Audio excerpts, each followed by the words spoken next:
What's up, slackers? I got some really cool stuff today, so we're gonna do another unboxing. I'm actually pretty excited about this. It's a pretty dope board. So you'll see right here. Thanks to EVGA for sending this puppy over. It's the EVGA Z390 Dark.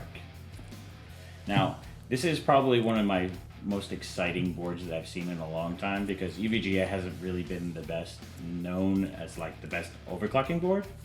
And I've actually gotten to test like the beta boards on this, and it's pretty impressive. The EVGA has come a long way, and I think this is kind of the board to get from an overclocking perspective, and it's like an alternative to the Apex. So you guys noticed that on I was gonna do a part 2 on the Apex, and I kind of decided not to actually, and that's kind of for support reasons. So what I'm gonna end up doing is actually a couple part series on this puppy right here, because EVGA was nice enough to send the board, and so we're gonna end up doing a couple part series on this where we're gonna actually do a mem guide, and we're gonna do an OC guide and kind of go through tips and tricks on how to work with this board, because like I said, it's a pretty impressive board, and they're doing a lot of support to help me out here, so which I want to support them fully back. So let's get into open this puppy, because obviously I haven't opened it, so this is for you guys. So let's break out the trusty knife,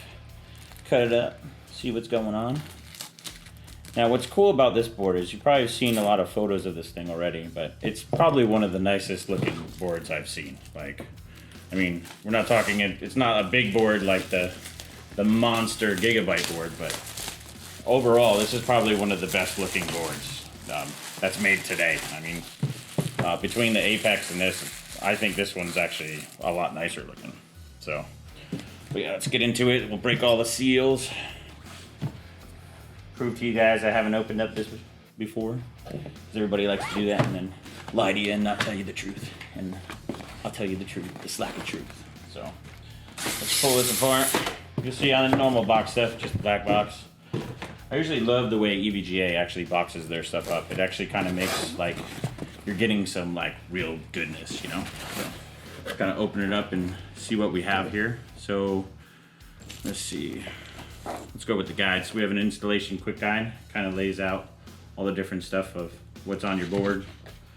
It's actually looks like a little poster, so which is cool. Gives you a little bit of tips and tricks on like maybe what switch is what is powering what. So, which is really cool, and not many board vendors actually provide this, and this is kind of you have to go to the guide, so this is nice that they put this out like that.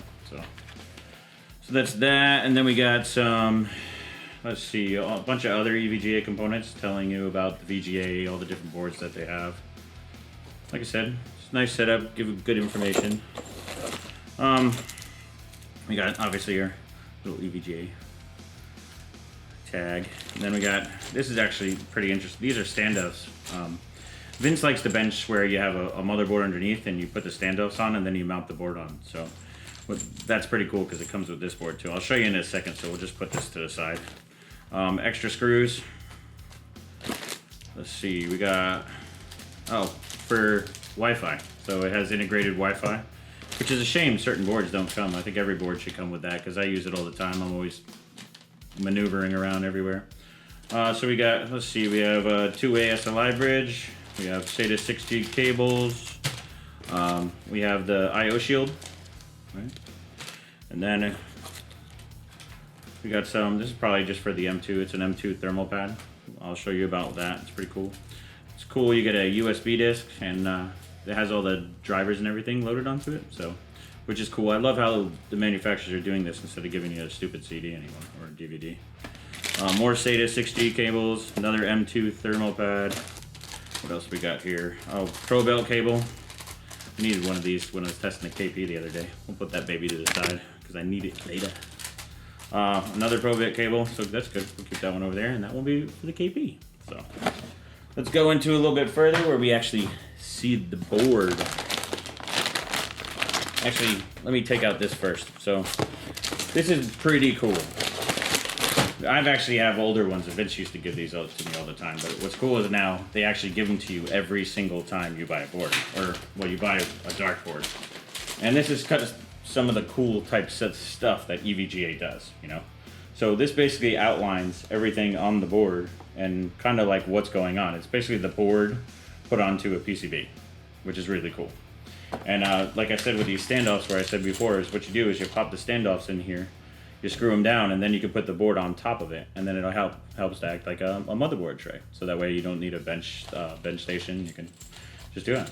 It's a pretty cool thing. It's awesome that they include this, because you can always put this up on your wall. And I don't know. I have like I said, I have a bunch of these, which is like even from like X79 and X99 days, which they're pretty cool, because then they make for like awesome background images. Maybe I should do that on my background, huh? I don't know. We will see. I might be moving soon, so I might have to redo the studio again. So, but let's get into the board. Let's put the box down, because that's everything that's in the box. They usually package them up pretty good. Has foam underneath. Like I said, I haven't opened up this one, so this is a brand new board. So we'll pop this out. Take the foam out. Now let's see.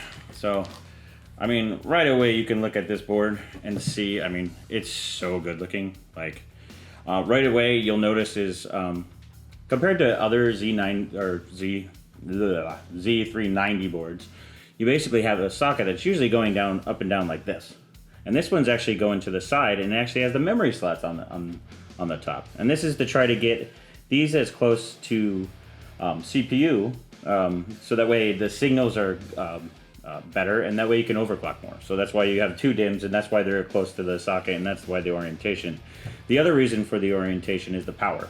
So you're able to put the power, more power to where it's needed. And I've previously tested this board, and I was really, really impressed with the power on it. And I mean, just on the air, I was able to really push the clocks just pretty much the same exact as the Apex, which is really impressive, because that's an OC board that's been around for a long time. So, but again, this is definitely an alternative, and in some ways, it's probably better, to be honest.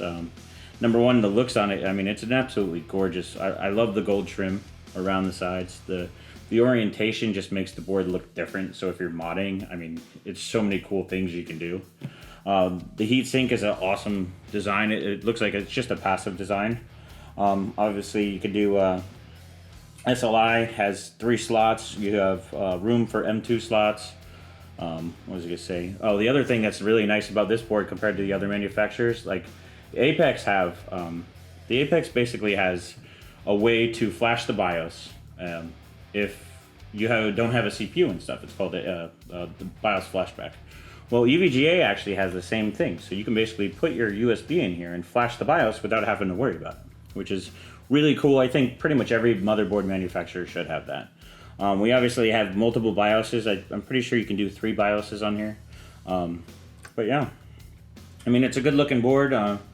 Well, like I said before, we're gonna actually take this for a ride, and we're gonna do a multiple part series on mem clocking and CPU clocking. So that way, air, LN2, pretty much water, stuff like that. Well, mostly probably water to start out with, and we don't really have to do too much with air, but yeah. The other cool part about this is if you look at the power, so you basically have all the power coming here. So these are the 2 CPU powers, and then you have the motherboard power, but they come in sideways. And what that is, it actually makes it look 10 times nicer when you're, especially if you have like an open setup, where it lets the cable management look a lot better. You don't have ones up here. You basically just, usually the 2 CPU powers over here, but because of the orientation, you can actually put them over here. So, which is really cool. I mean, it looks nice. And then we have one up for PCIe power down here. That's for the 3+3 on the actual on the slots themselves. But yeah, overall, it's quite a smexy board. I mean, I love the gold accents. And then you have all the posts too. And you can actually, what's cool about this too is that on the post indicators, like a lot of the times, I think by default it does the temperature. So you can actually see the temperature real time on here.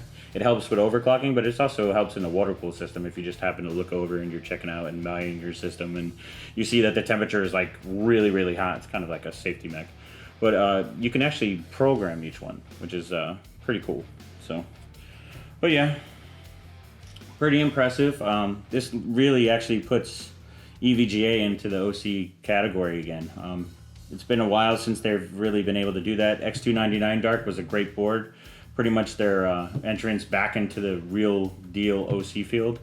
And this one, I think, it just blows the doors off that one. And it's such a good board. I mean, it's really, I'm really impressed with it, and I'm really excited to be benching with it. So that's pretty much it, guys. So that's the EVGA 390 Dark Edition. It's for Coffee Lake processors, you know, the new 9900K.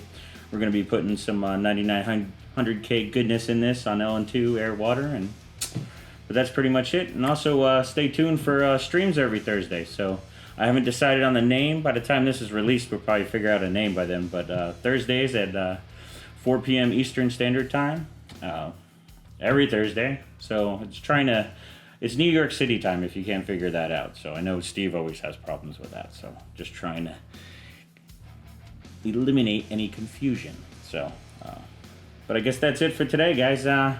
Check out the streams. We're also going to have a Ryzen stream too on release day. So check all that stuff out, man. Slack out.